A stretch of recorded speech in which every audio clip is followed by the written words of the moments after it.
दोस्तों आज की इस वीडियो में हम बात करने वाले हैं क्लास 10th का जो साइंस का सैम्पल क्वेश्चन पेपर आया है वो मैं आपको विद सॉल्यूशन के साथ में आज की इस वीडियो में दिखाने वाला हूं। तो देख सकते हैं 3 घंटे का टाइमिंग है और मार्किंग है आपकी 80 मार्क्स की। तो क्वेश्चन देखिए यहाँ पे मैंने हिंदी में किस तरह से ट्रांसलेट किए हैं और उसके आंसर भी देख सकते हैं यहाँ पर मैंने लगाए हुए हैं। ठीक है, तो आशा करता हूँ कि आपको वीडियो ज़रूर से पसंद आएगी। वीडियो अच्छी लगी तो लाइक करना और अपने दोस्तों के साथ ज़रूर शेयर करना। तो देखिए सबसे पहले आता है हमारा सेक्शन ए। सेक्शन ए में आपके 1 मार्क्स के प्रश्न होते हैं। ठीक है, जिसमें से पहला प्रश्न है फेरस सल्फेट को सूखे टेस्ट ट्यूब में गर्म करने पर किन्हीं 2 अवलोकनों की सूची बनाइए। और दूसरा जब पतला 1 ml का गठन यानी कि जब सोडियम धातु 1 ml पतला का गठन उत्पादों की पहचान करें हाइड्रोक्लोरिक एसिड को जोड़ा जाता है। यानी कि जब जो सोडियम धातु है वो 1 ml पतला हो जाता है तो उस समय उसके दौरान उसका जब हम गठन करते हैं उसके 2 उत्पादों की पहचान करनी है जो कि हाइड्रोक्लोरिक एसिड को जोड़ता है। तो वो क्या आंसर है देख सकते हैं स्क्रीन पे, ये है उन दोनों के आंसर। ठीक है, उसके बाद है दूसरा क्वेश्चन। तो इसी तरह से देख सकते हैं जो क्वेश्चन है 1 मार्क्स के वो यहाँ पे दिए हुए हैं। 4 प्रश्न हैं आपके यहाँ पे और आंसर भी उन चारों के यहाँ पे देख सकते हैं लिखे हुए हैं। तो आप वीडियो को पॉज करके इन प्रश्नों को पढ़ लीजिए, आपको पता चल जाएगा।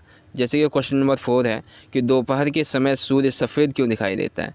तो देखिए दोपहर के समय सूर्य हमें सफ़ेद इसलिए दिखाई देता है क्योंकि वह कम से कम बिखरा हुआ होता है, उसका जो प्रकाश होता है वो कम से कम बिखरा हुआ होता है। ठीक है, यानी कि उसका प्रकाश पूरी तरीके से बिखरा हुआ होता है इसलिए। उसके बाद हम बात करते हैं अगले प्रश्नों की। तो देखिए यहाँ पे दिए हुए हैं क्वेश्चन नंबर 5, 6 और 7। ये सभी प्रश्न आपके 5, 6 और 7। तो 5, 6 और 7 के आंसर आप दोबारा से देख लीजिए, यहाँ पे ये वाले हैं। ठीक है, फिर हम बात करते हैं क्वेश्चन नंबर 7 की। तो क्वेश्चन नंबर 7 जो है और 8 जो है देख सकते हैं स्क्रीन पे, ये है आपके क्वेश्चन नंबर 7 और 8। एक है आपका गैल्वेमोमीटर वाला है, गैल्वेनोमीटर। ठीक है, और एक है कि एक सीधे विद्युत प्रवाह के चारों ओर चुंबकीय क्षेत्र की रेखाएं खींचिए। तो इनकी रेखाएं हम कैसे खींचेंगे, इस तरह से खींचेंगे। क्वेश्चन नंबर 8 और 7 का आंसर इस तरह से आपको लिखना है। ठीक है, बात करते हैं क्वेश्चन नंबर 11 की। तो 10 में देखिए क्या है कि नसें पतली दीवार वाली होती हैं और इनमें तत्व बल्ब होते हैं। इन ये कैसे कह सकते हैं। फिर 11वां किस प्रकार छोटी आंत की दीवार को छोटी आंत जो है वो कार्य करने के लिए अनुकूलित होती है, भोजन का अवशोषण करने के लिए। ठीक है, उसके बाद है एक बकरी और एक बाघ में जिसकी छोटी आंत लंबी होगी। तो ये आपको बताना है किसकी छोटी आंत लंबी होगी। तो देख सकते हैं क्वेश्चन नंबर 10 और 11 का आंसर क्या है। 10 का आंसर यहाँ पे दिया हुआ है, 11 का आंसर अभी हम आगे जानेंगे। ठीक है, तो 10 का आंसर आप यहाँ पे वीडियो को पॉज करके पढ़ सकते हैं।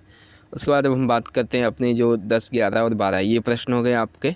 और फिर यहाँ पे देखिए 13वां प्रश्न है और फिर 14वां, 15वां और 16वां ये हो गया। और उसके बाद ये 17वां प्रश्न है।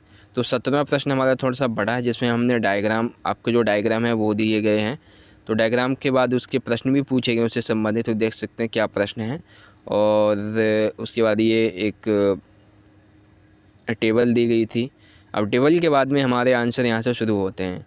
ठीक है, तो क्वेश्चन नंबर 11, 12 और 13 इनके आंसर देख सकते हैं। 13, 14, 15, 16 और 17 इन सभी के आंसर यहाँ पे दिए गए हैं।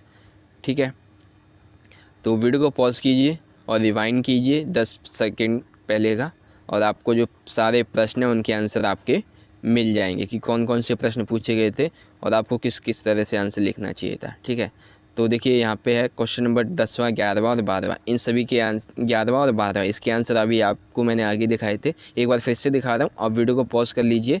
ठीक है, तो ये 13वां, 14वां, 15वां ये प्रश्न हो गए 16वें तक। उसके बाद 17वां जो प्रश्न है उसमें आपके मल्टीपल चॉइस मतलब कि ग्राफ वाले प्रश्न हैं जिसमें आपके चित्र दिए गए हैं, उसके आधार पर प्रश्न पूछे गए हैं और उसी के आधार पे आंसर देखिए यहाँ पे हैं। 11वां आंसर है, 12वां, 13वां, 14वां और 15वां, 16वां, 17वां ये आपके प्रश्नों के आंसर हैं। उसके बाद हम बात करते हैं 18वें प्रश्न की। 18वें प्रश्न में क्या है, एक चित्र दिया गया है, उसी के आधार पे आपसे प्रश्न पूछे जाएंगे। तो ये है आपका चित्र। पहले तो बताना है आपको कि धातु चरित्र एक है, एक गैर धातु चरित्र है। ठीक है, तो ये आपका दिया गया है जो सैम्पल पेपर में है उसी का। और उसी के आधार पर देखिए ये 5 प्रश्न पूछे जाएंगे। पहला प्रश्न ये है, उसके बाद दूसरा प्रश्न ये है, और तीसरा ये वाला है, फिर 4 ये प्रश्न है, और 5 ये प्रश्न है। तो 17 का आंसर अगर आपने नहीं देखा तो दोबारा से यहाँ पे देख लीजिए, और 18वें का प्रश्न का आंसर आप यहाँ पे फिर से देख सकते हैं, ये वाला। तो 18वें का आंसर किस तरह से लिखना है आपको समझ में आया होगा। आप प्रश्न को जो 18 प्रश्न है उसको मैं आपको दोबारा दिखा देता हूँ ताकि आप एक बार फिर से समझ सकें। तो देखिए 18 प्रश्न है, क्वेश्चन नंबर यहाँ से स्टार्ट होता है। धातु चरित्र के बारे में कुछ लिखा है और गैर धातु चरित्र के बारे में कुछ लिखा है। एक पैराग्राफ दिया हुआ है, ठीक है, यानी कि एक ग्राफ दिया है बेसिकली। उसके बाद ये 5 प्रश्न पूछे गए हैं आपके 18 का first, 18 second, 18 third, 18 fourth and 18 5। उसी के आधार पे देखिए, पहले तो ये 17 का आंसर नहीं देखा है तो देख लीजिए, फिर 18 का आंसर इस तरह से आपको लिखना है, ठीक है। बात करते हैं क्वेश्चन नंबर 19 की। तो क्वेश्चन नंबर 19 देखिए यहाँ पे पूछा गया है, और इसमें आपका क्या है कि एक ब्लड मतलब कि एक लेंस दिया हुआ है जिससे प्रकाश होकर गुजर रहा है, तो उसी के बारे में यहाँ पे बताया गया है आपको, और उसी से संबंधित ये प्रश्न पूछे गए हैं। 19 का पहला, दूसरा, मतलब कि ये 19 का पहला प्रश्न ये दूसरा प्रश्न है, फिर 19 का ये तीसरा चौथा प्रश्न है, और फिर ये 5वां प्रश्न है। तो इन सभी का आंसर देख सकते हैं यहाँ पे, इस तरह से आपका आंसर यहाँ पे लिख के आएगा, ठीक है। तो 19 का जो प्रश्न है, 19वां प्रश्न है बेसिकली, वो मैं आपको एक बार फिर से दिखा देता हूँ। तो देखिए 19वें का प्रश्न आपका यहाँ से स्टार्ट होता है, और फिर आगे आपका ये चित्र आता है, चित्र से संबंधित प्रश्न पूछे जाएंगे। ये आपके प्रश्न है, 5 प्रश्न है। पहला ये प्रश्न है, फिर दूसरा ये वाला प्रश्न है, और तीसरा ये है, चौथा ये है, और 5वां ये वाला है। उसके आधार पे ये प्रश्न है, आपके प्रश्नों के आंसर हैं। पहले का बी उत्तर है, दूसरे का ये है, तीसरा, चौथा और 5वां, इस तरह से आपको करना है, ठीक है। आई होप आप समझ गए होंगे। अब बात करते हैं क्वेश्चन नंबर 20 की। तो क्वेश्चन नंबर 20 में भी आपका एक चित्र है, उसी के आधार पे प्रश्न पूछे गए हैं, ठीक है। तो ये क्वेश्चन है, और फिर ये आपका एक ग्राफ दिया हुआ है, ग्राफ से संबंधित फिर प्रश्न पूछे गए हैं, एक नंबर के 5 प्रश्न हैं। तो देख सकते हैं स्क्रीन पे, पहला प्रश्न ये है, दूसरा प्रश्न ये वाला है, ठीक है। फिर थर्ड प्रश्न है, और उसके बाद फोर्थ प्रश्न है, और फिर हमारा क्वेश्चन नंबर 5 है।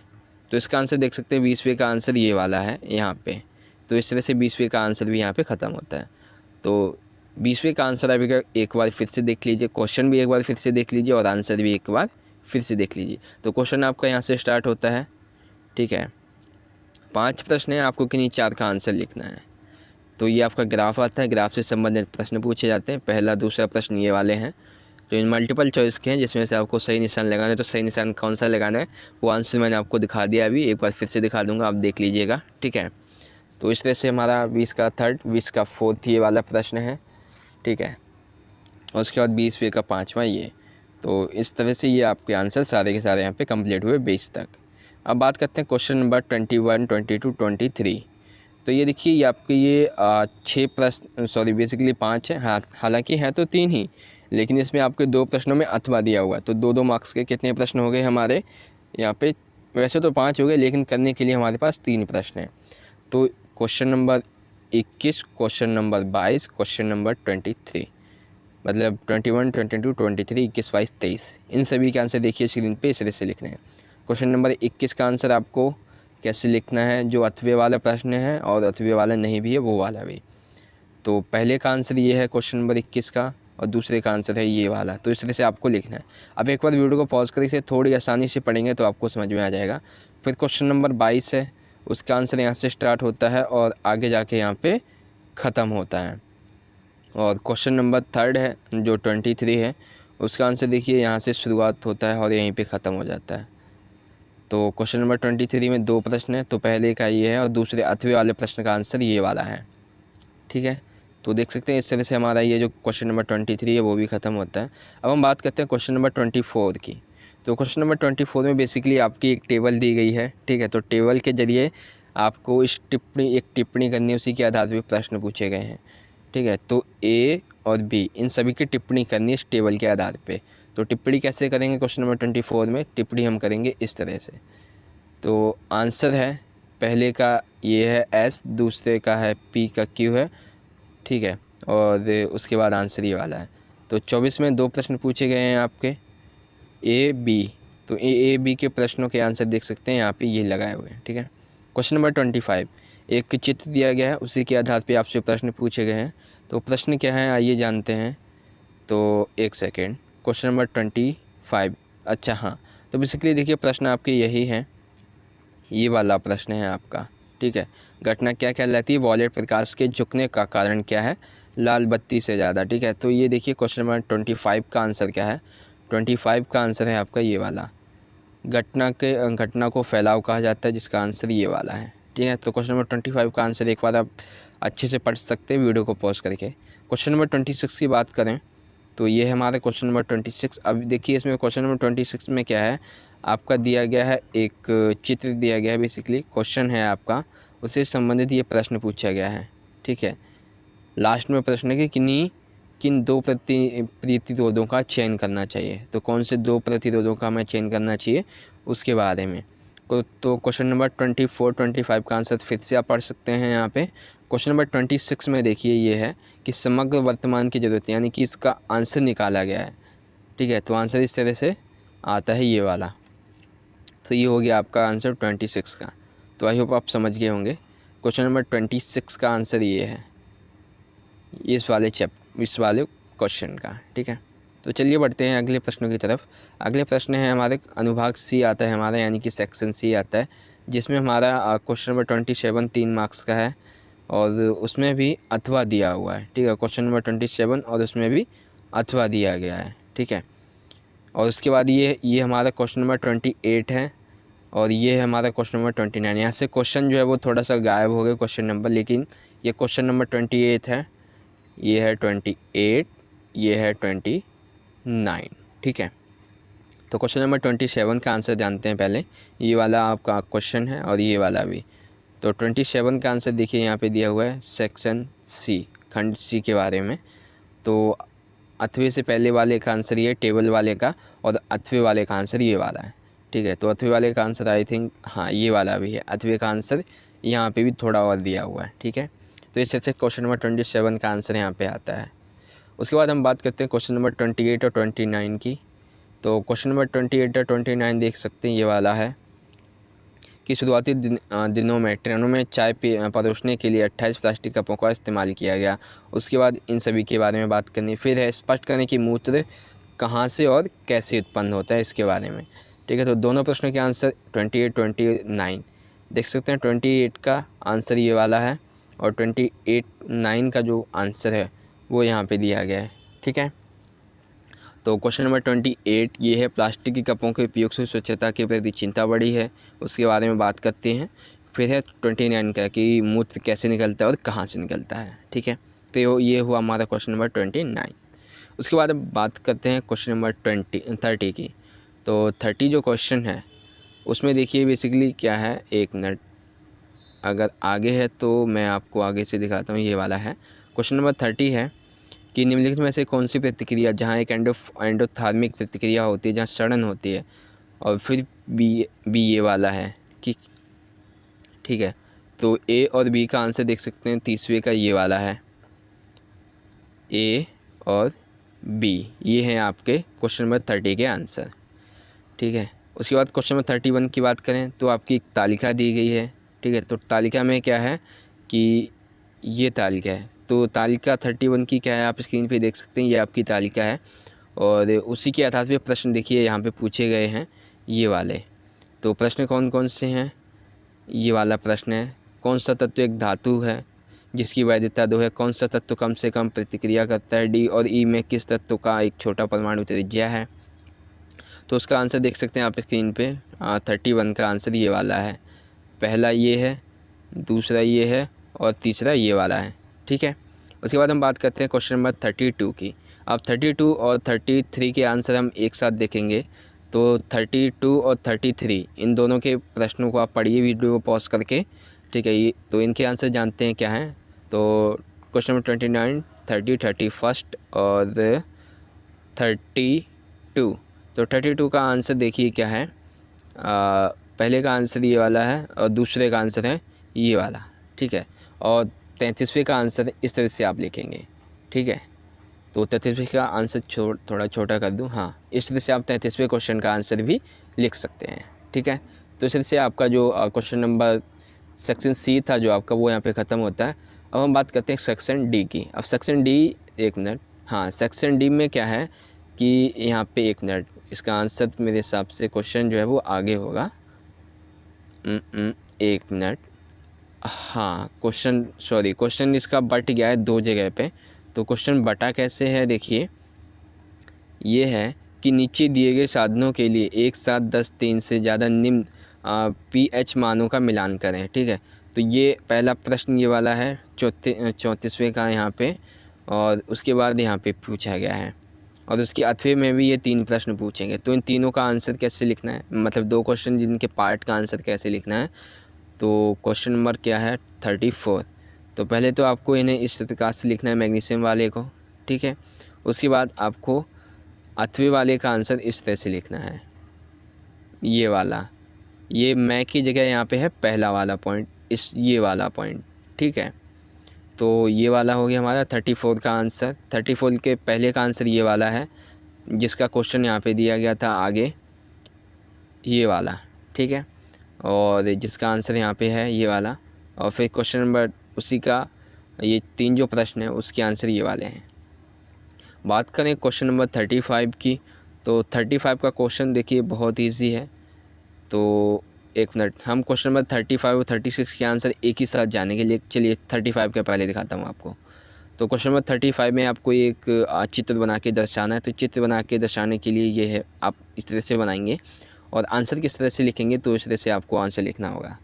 ठीक है, तो इस तरह से आपका क्वेश्चन नंबर 35 भी ख़त्म होता है। आप वीडियो को पॉज करके इस क्वेश्चन को पढ़िए, चित्र ध्यान से देखिए कैसे बनाया गया है और कौन कौन से नाम उसमें लिखे गए हैं। ठीक है, तो ये क्वेश्चन नंबर 25 यहाँ पे हमारा आता है, 35। बात करते हैं क्वेश्चन नंबर 36 के। 36 में आपके 2 प्रश्न हैं जो कि चित्र के आधार पर पूछे गए हैं। तो पहला चित्र है आपका ये वाला, और इसी से संबंधित देखिए ये प्रश्न पूछे गए हैं, और अथवा में भी उसका प्रश्न है। ठीक है, उसके अलावा यहाँ एक प्रश्न में 3 ऑप्शन दिए हुए, 2 ही ऑप्शन है बेसिकली। तो ये प्रश्न है, और उसके बाद ये प्रश्न पूछा गया है, ये आरेख दिया गया है, उसके आधार पे ये 5-4 प्रश्न पूछे गए हैं। ठीक है, तो इन दोनों का आंसर कैसे लिखेंगे जानते हैं। तो देख सकते हैं ये यहाँ से क्वेश्चन नंबर 36 यहाँ से स्टार्ट होता है, जो अथवे के ऊपर वाला है। ठीक है, तो उसका आंसर इस तरह से लिखना है, और जो ग्राफ वाला है उसका आंसर आपको इस तरह से लिखना है। ठीक है, तो आई होप आप समझ गए होंगे। तो क्वेश्चन नंबर 36 का आपको जो आंसर है वो किस तरह से लिखना है, ये वाला प्रश्न जो था आपका ये वाला, और जिसके आधार पे ये प्रश्न पूछे गए थे। और फिर बात करें कि अगले प्रश्नों की, तो जिसके आंसर हमें इस तरह से लिखने थे। ठीक है, तो दोस्तों आशा करता हूँ कि आज की वीडियो पसंद आई होगी आपको, और आपका जो साइंस का सैम्पल क्वेश्चन पेपर था इंग्लिश का, वो हिंदी में आपको समझ में आ गया होगा। तो चलिए दोस्तों, इस वीडियो को अपने दोस्तों के साथ ज़्यादा से ज़्यादा जरूर शेयर कर दीजिएगा, क्योंकि हिंदी में ट्रांसलेट करके उसको PDF बना के और ये चित्र वगैरह ऐड करने में बहुत मेहनत लगती है। ठीक है, तो मैं चाहता हूँ कि मेरी मेहनत भी रंग लाए और आपको आपका वीडियो देखना भी ज़ाया ना जाए। तो आप अपने इस वीडियो को अपने दोस्तों के साथ ज़्यादा से ज़्यादा जरूर शेयर कर दीजिएगा, ताकि उन्हें भी पता चल सके उनके विज्ञान के सैम्पल क्वेश्चन पेपर के बारे में। और मैं आपके सभी क्वेश्चन पेपर को हिंदी में लेके आने वाला हूँ अपने चैनल पे। तो चैनल को अवश्य सब्सक्राइब कर लीजिएगा, वीडियो को लाइक कर देना, और अपने दोस्तों के साथ इस वीडियो को ज़रूर शेयर कर देना। तो चलिए दोस्तों, मिलेंगे अगली वीडियो में आपके अगले सैम्पल क्वेश्चन पेपर के साथ। तब तक के लिए आप पढ़ते रहिए और अपना ख्याल रखिए। धन्यवाद। जय हिंद, वंदे मातरम।